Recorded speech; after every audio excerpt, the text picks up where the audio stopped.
You're listening to How to Win Friends and Save the Republic, a podcast from the National Association of Nonpartisan Reformers. I'm your host, Andy Moore.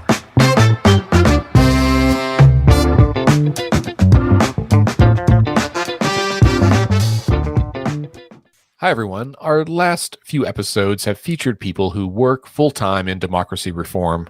Some of them are leaders with names that you may see retweeted on Twitter or being on the national op-ed bylines for the New York Times or the Washington Post.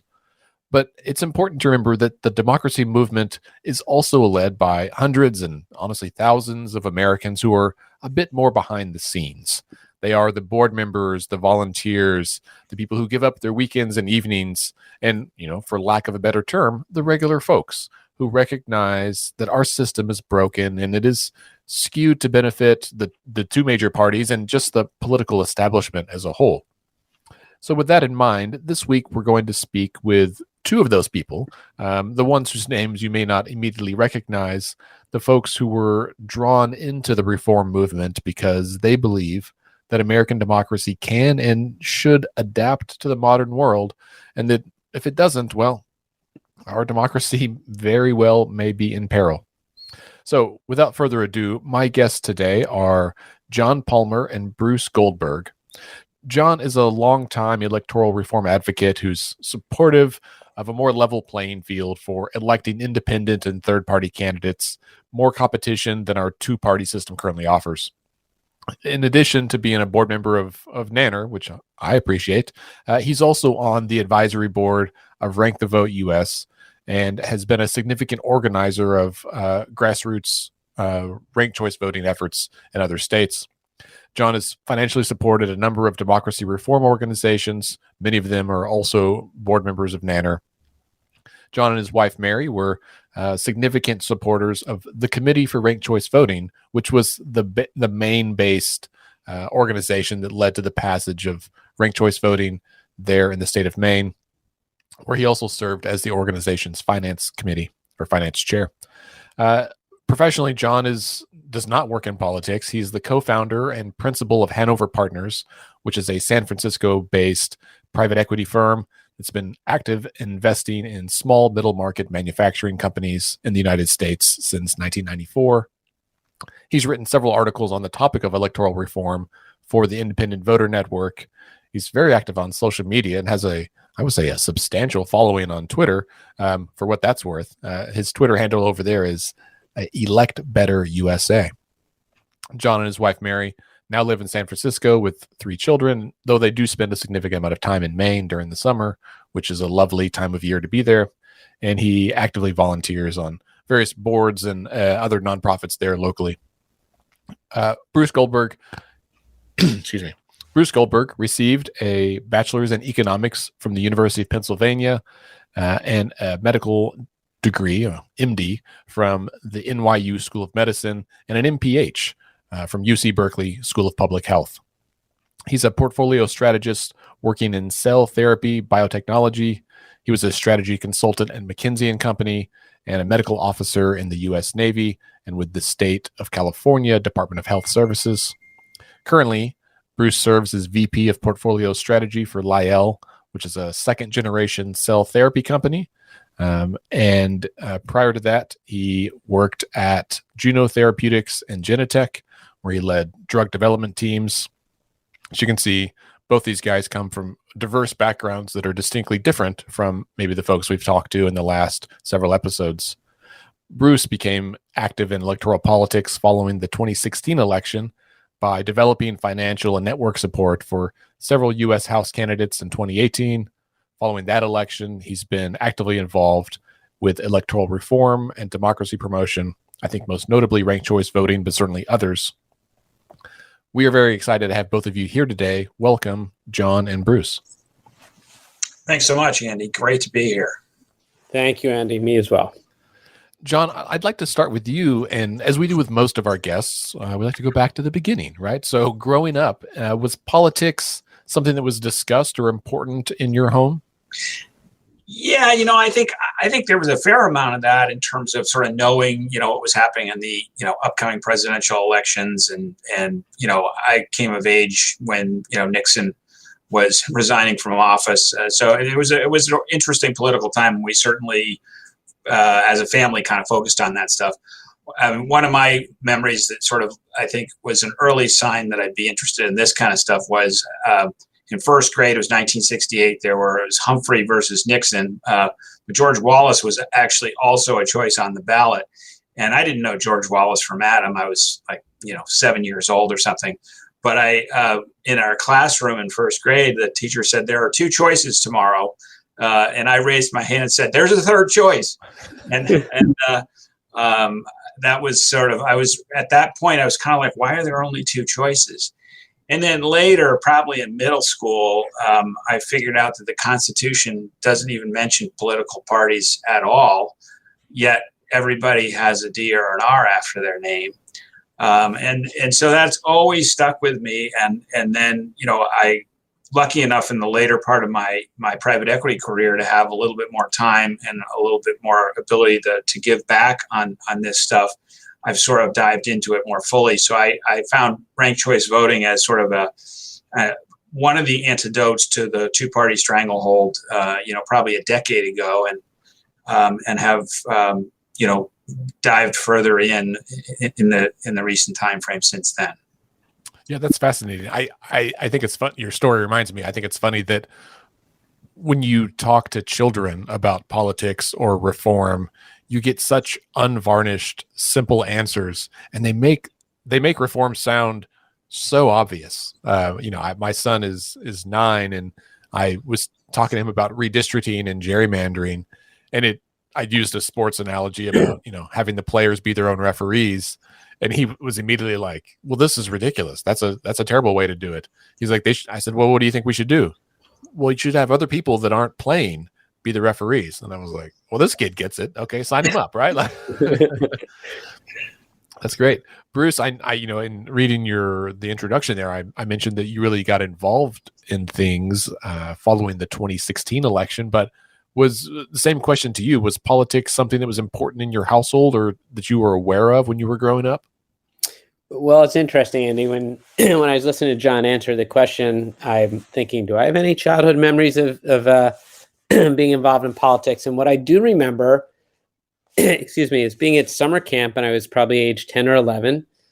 And, we're doing our thing, playing basketball, having the evening activity. And over the loudspeaker, they tell everybody to stop playing, and they're going to play President Nixon's resignation and announcement, or his speech. And I remember it being obvious that something important was going on. And I was one of the only kids that cared. I actually was like, hey, something's going on. I don't know what it is, but this is a big deal. So I don't remember, much in terms of growing up in a political atmosphere, a political household. But fast forward, and I'll borrow from something you said. I too have children, and a few years ago, my son did the same thing. Not only made it sound so obvious, but made me sound so stupid of saying, that he's all in unreformed. The whole system's kind of corrupt and broken. And he just went off on 2 or 3 things. And I was like, how come I haven't seen that for 20 years? And then he said something like,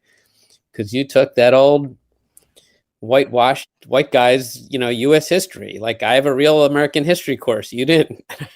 I was dumbfounded. So yeah, along the road, I've always been interested in news, but I think I can pinpoint the times when the light bulb's gone off. And John Palmer's one of those people that helped me see it, that, structurally things weren't level or weren't fair or weren't designed. Were designed 250 years ago when the entire environment was very, very different.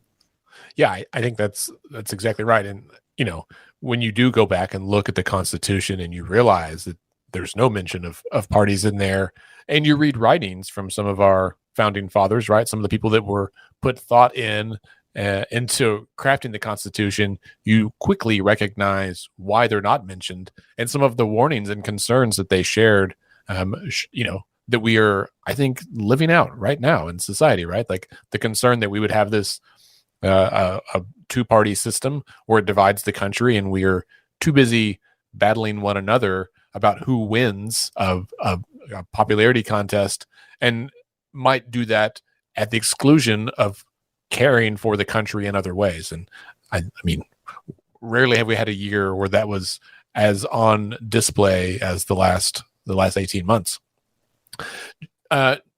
John, for you, what was your first thing that you did to get involved? How did you, once you decided that reform was a passion of yours or something you were interested in, how did you make those first steps? Well, I had read a book written by Stephen Hill. It's called Fixing Elections. And Stephen was a pioneer on ranked choice voting and sort of the genesis for ranked choice voting. Why, the spoiler effect, plurality outcomes, winner take all, which we have for our congressional seats. 51% gets everything, 49% gets nothing. And Stephen is a wonderful guy and wrote Fixing Elections, written a number of other books as well. And he was also very active in putting San Francisco ranked choice voting in place, getting it on the ballot, implementation, the whole 9 yards. He lives here in San Francisco as well. So that I read that book, and then I started to reach out, and I quickly found part of the reform community, which is one organization here is C, commonly known as C for Californians for Electoral Reform. And I sort of latched onto them and have been on their email chain ever since. But I haven't been super active there. I've found ways to get active in other national organizations, but that was an early one. And then that led me quickly to Fair Vote, which I became a supporter of probably a decade ago and have been a supporter ever since. And then I sort of went from there and found other organizations. So that was the first first entry.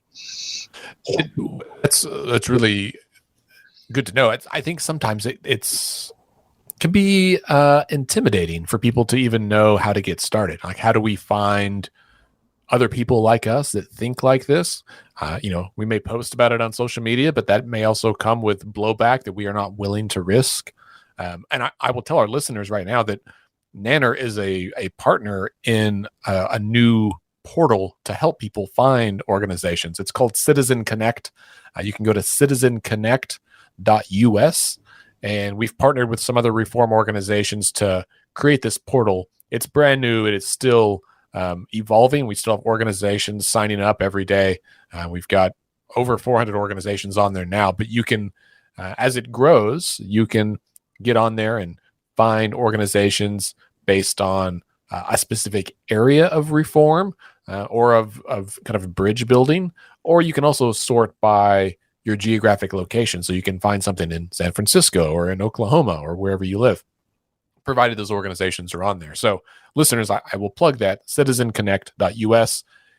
And if you happen to run an organization, you should definitely reach out and get your organization listed there, because the more folks that are in the database, like the more organizations, the more useful it is to everybody. So that's an unsolicited plug for a really handy website.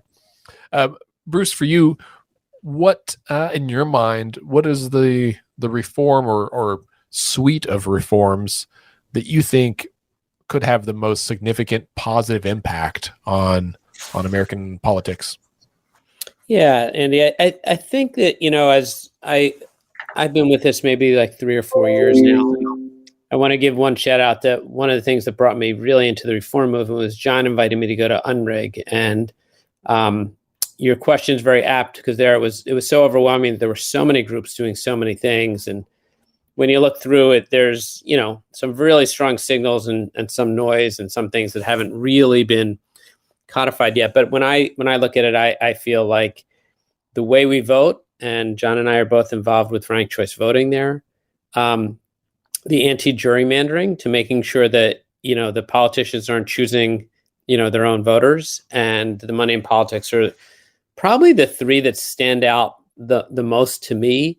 I'd put a little umbrella of there's an override there that's both about fairness and access, that I would say is kind of my mindset of like, make it as easy for as many people as possible to vote, and in a high integrity way, make sure that the elections themselves reflect the overwhelming, view or desires of the people. And there's lots of technical ways you can say it mathematically, but as John had said, there's, winner take all and plurality voting, and all these things which they sound reasonable, but when you just take a little bit of a look at, they undermine the overall integrity and fairness of elections. So I don't want to make it too complicated, but if it came down to those three, I'd pick the anti-gerrymandering, some version of ranked choice voting, and excessive, what I call excessive money in politics, is kind of the three stools that I would, prioritize in the top tier. Sure. Yeah. John, I'd be curious your thoughts on that as well. Yeah, thanks. Ranked choice voting might not have been clear in my last answer, but excuse me, ranked choice voting was, what I found from Stephen Hill's book and from Fair Vote was sort of an antidote to plurality outcomes in single member districts. And so killing the spoiler effect, which the plurality outcome sort of causes, is really what I like about ranked choice voting. And I think that's what Bruce, it's one weapon that sort of tackles the stranglehold, the two-party stranglehold. Bruce mentioned gerrymandered districts. I'd also say low turnout closed primaries in gerrymandered districts is, something that needs to be dealt with. One that Bruce didn't mention is ballot access. Actually, you mentioned it sort of in a different way, Bruce, voter access, but ballot access for candidates. So Richard Winger is a guy who's written on this topic for 2+ decades. Ballot access news, easily Googleable and needs to be supported and nurtured. Is where Richard does his thing. And what Richard tells me is there are 35 states where it is incredibly difficult for outside parties and independents to get on the ballot as candidates. And there's effectively candidate suppression going on by the two major parties where they can write the laws. They always control the legislatures. And the one thing they agree on is they don't want any competition, is they make it incredibly hard for these outside parties and independents to get on the ballot. Neil Simon was a guy who ran as an independent in Maryland, Neil, Neal Simon. And he wrote a book called The Contract to Unite America. It's a fantastic book. And I believe it's chapter 6 in there covers ballot access. And you read that, it'll make your blood boil. Some of the stories of how hard it is for candidates outside the major parties to get on the ballot. So enough on that. I think, Bruce mentioned money in politics. A couple others that I thought of are, sore loser laws where somebody doesn't win a primary and they say, well, I'll go run as an independent. Well, there are laws that prevent them from doing that in a good number of states. And a lot of people think those sort of loser laws need to go away to allow for greater competition. Another one is sort of fixing Congress, which is the Hastert rule, for example. They only vote on stuff that the majority party has a majority of its members supporting. A lot of stuff that would pass, that has bipartisan support doesn't get voted on. And both houses sort of have their version of, we're only going to vote on the stuff that the party in power wants to vote on. And, that's not what the American people sent these people to Washington to do. So there's some rectification of Congress that I think needs to happen. Well, that's my starting list.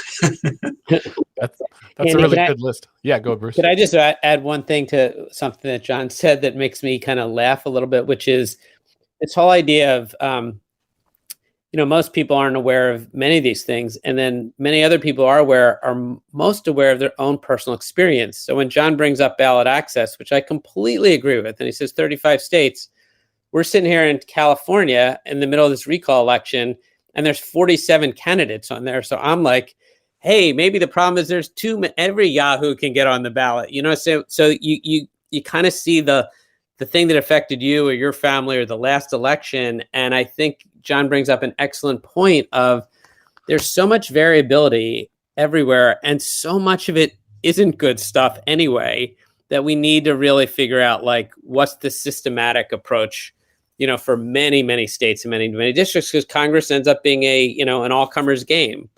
You can do anything you want the right way, quote unquote, in your state. And then if other states gerrymander or have ballot access problems, Congress ends up being, that's the team you field.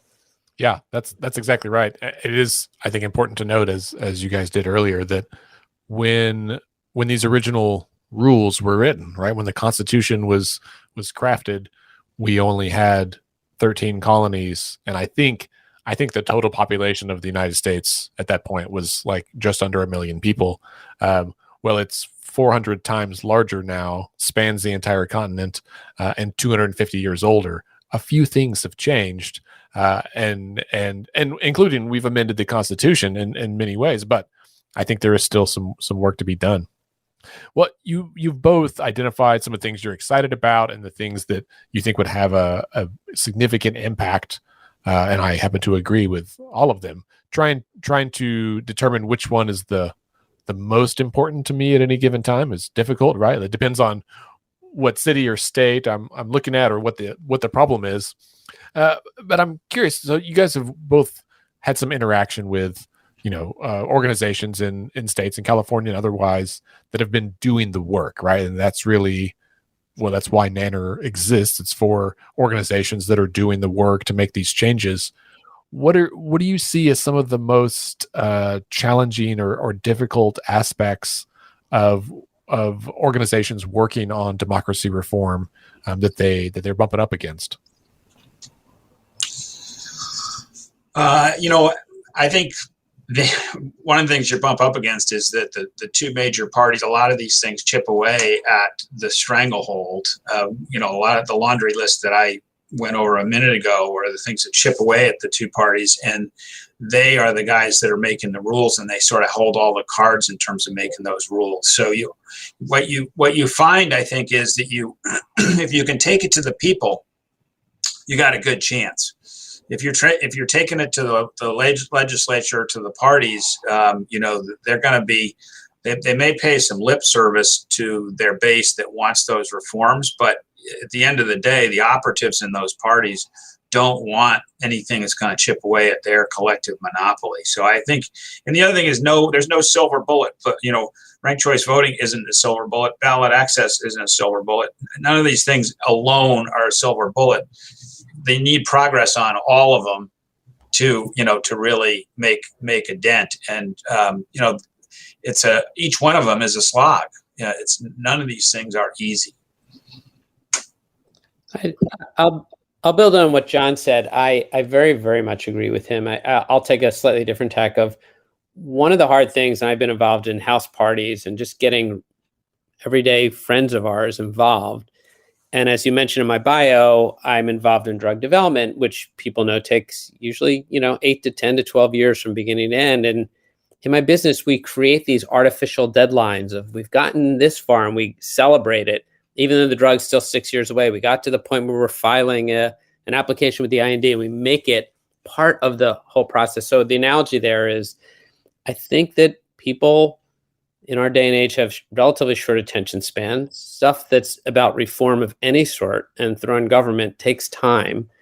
And the way that I contrast it is, whenever we have an election, we know when the election day is, we're raising money. It's very tangible, very on track, very, hey, there's going to be a winner or loser. The score is posted and it's done. And a lot of the reform efforts, as John used those terms, you're chipping away here and there. You might get 2 steps forward and then a step back, and 2 years later, 2 steps forward. You might get San Francisco to put on ranked choice voting, but San Diego doesn't. And, these things take a long time, and to get people to stay focused and stay committed. Like that saying in business, it was a 30-year in the making overnight success. Everybody's there for when you cross the finish line, but these things take a long time and a concerted effort to stay focused on them. Yeah. A fellow from Represent Us came to visit me one time and was raising money, and that's a great organization, by the way. And I think American Promise is one trying to overturn Citizens United, another great organization. But the fellow from Represent Us, Josh Graham, was in my office, and he was explaining how long some of these things take. And you sort of go, women's suffrage, or pick your issue that took a while. And he introduced to me the concept of existential humility. He says, you may not be here, you may not still be on the planet when this stuff passes, but you will have done your part. And it is a lot of these things are a long road, but it doesn't mean they're not worth it. That's really funny and humbling, to say the least. Um, you guys both kind of talked around this. I was going to say, or going to ask you, because you've both spent some time on the finance and fundraising side of things, if you have any insights or recommendations for what works well or what you think organizations could do better when it comes to fundraising, because we know that is one of the topics that our members bring up most often of like, we need money. Okay, well, let's talk about how we get money. And do you guys have any wisdom you could impart? I'd like to start by complimenting Bruce, who we recently raised some money for Rank the Vote through some house parties, because Bruce raised his hand and said, I'll do some house parties. And, it was virtual, of course, in the age of COVID. And, we attracted a good number of folks to those. And one of the things that was really interesting was that, people show up, and some people that give money, we had an anonymous $5,000 donor show up at one of these house parties who was a friend of mine. And then he's turned into a more significant donor after the house party. You never know where that is going to come from. One of the things, I guess, my other thought on this is that I think it's always nice to give money to organizations where you can make a difference. And, so there are certain organizations that have raised enough money now where, the $50 a month that you might be able to give or something like that doesn't really move the needle for them anymore, because they, quote unquote, they found their billionaire or whatever, in terms of they've gotten to a better point in their financing. But, what I found is a campaign that's getting off the ground, every dollar counts. And if you find those guys and you believe in what they're doing, those early days of the campaign where the big money hasn't arrived yet, they really need it. And you can really make a difference there. Yeah, I'll add something super tactical, which is it's both my experience on the receiving end and on the giving end of this, that oftentimes you receive a invitation and the minimum gift is, I'll make it up, $250. And oftentimes I'm like, I'm out. And contrast that with some of the things I think we've done, John and I and others, where it's like, just show up, listen to this guy, Andy, talk about reform or whoever it is. And people are more apt to show up when it's free and then have the option of donating and not this pre-prescribing. So I'm not a professional fundraiser. I don't know. I'm sure there's some method to that madness. But as John said, I'm kind of more interested in getting people involved. And sometimes you get that kind of stray person as he just described that ends up being something. And other times you get people, friends of mine who show up and said, I had no interest in that. And I ended up giving $100, and they give $100 a year for 10 years. It sort of adds up. So I don't know if I'm challenging the orthodoxy of fundraising, but I think this, get the people involved first, and, and then not be afraid to ask them, but don't exclude people just by the ticket price. Yeah, no, I think that's a point well taken. And I don't think you're going against the orthodoxy, because as we know, in all aspects of reform, the biggest change we see, the most traction we get is relational, right? It's about people we know. And for whatever reason, I think, we're all afraid of hearing the word no, because we assume that it is somewhat related to our value as a human and not to the cause or the giver's, the donor's ability to give at that time. But just telling people about what you care about, even if they don't give money, you've got their attention and you've evangelized to one more person, right? And like you guys both said, they might know someone else that they would talk to later who would be interested and be able to give. And it takes multiple asks, multiple opportunities to build that relationship and to bring that person in. Both of you have mentioned, how you got into this field in the first place, and you have since brought other people, attracted them to it. And so it's not just a one-shot thing. If they say no, then you're done with them. They're still your contact. You still cultivate that.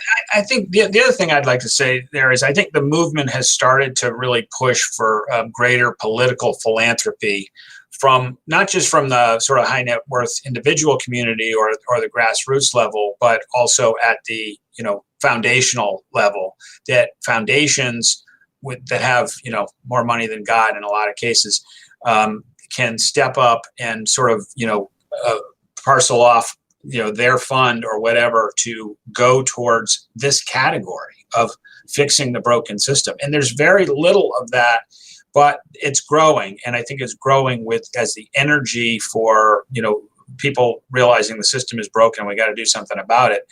There's more energy towards getting those people to the table. And that's really where you can, bring some big dollars to the table. Yeah, I'll add on that one. John knows I'm friendly with a guy named Mike Berkowitz who runs the Democracy Funders Network. And it's always, Rockefeller and Pitzer and me. So it's always the oddball. But the foundations are really starting to invest in democracy stability and democracy reform and democracy sustainability, and they'll call it all different things. And as an amateur, I can witness and observe them thinking differently. Again, they probably had their own timelines and criteria about what's a return on investment. And it's clear in this forum when I go to these things that stuff takes 4 or 5 years and the metrics aren't so clear, but they're getting much more comfortable with that. And it's a really good organization. Also, I'd recommend that as another organization where they do a lot of good work, and they're working with a lot of the organizations John has mentioned as well. So at the foundation level, one last thing I do think, and maybe this is wishful thinking on my part, but I do think that people are desperate to see a better political and socioeconomic future for the country, and they're desperate for good ideas. And I'm constantly surprised on the upside that people will show up to hear something. And if it's good and compelling, we're in a world of ideas now because people are very, I think, aware of how desperate some of the political and climate change and other things are. And they're desperate for, making a difference, even if it's their 50 or $100, but finding something where they feel a little bit more empowered than watching the news and turning it off and going to bed and deciding not to watch the news is their biggest choice nowadays. It's something to do. It's an on-ramp to something better. Yeah, especially, at a time in history when so many people feel powerless, or hopeless to change things around them, to find something that they really can make a difference and be involved in, a cause that is bigger than themselves. That's a big deal. Well, as we kind of wind down or near the end of the episode, I had one kind of final question for you all, and that is, what are your favorite reforms? What are the reforms that are making you most excited right now? John, I'll go to you first. Okay. Thank you. I really loved what Maine has passed ranked choice voting statewide, and Alaska has passed it as well. And Alaska has passed a nonpartisan primary where the top 4 vote getters advance, and then they'll use ranked choice voting to sort out the 4. And for those that don't know, what ranked choice voting is, it's sort of an instant runoff type approach that whittles down the 4 down to one winner that has the most support, and your vote transfers. If your first choice gets eliminated, your vote transfers to your second choice, etc. So there's no wasted votes. That approach, what I like about the Alaska model on the nonpartisan top 4 with ranked choice voting, is it eliminates the ballot access issue as well. So these 35 states that have ballot access issues where they're basically denying the ballot to the outside parties and independents, that goes away when you do a nonpartisan primary. Everybody's on the same playing field. And so I like final 5 more than top 4, which is, a lot of people think, why not have advance 5 rather than 4?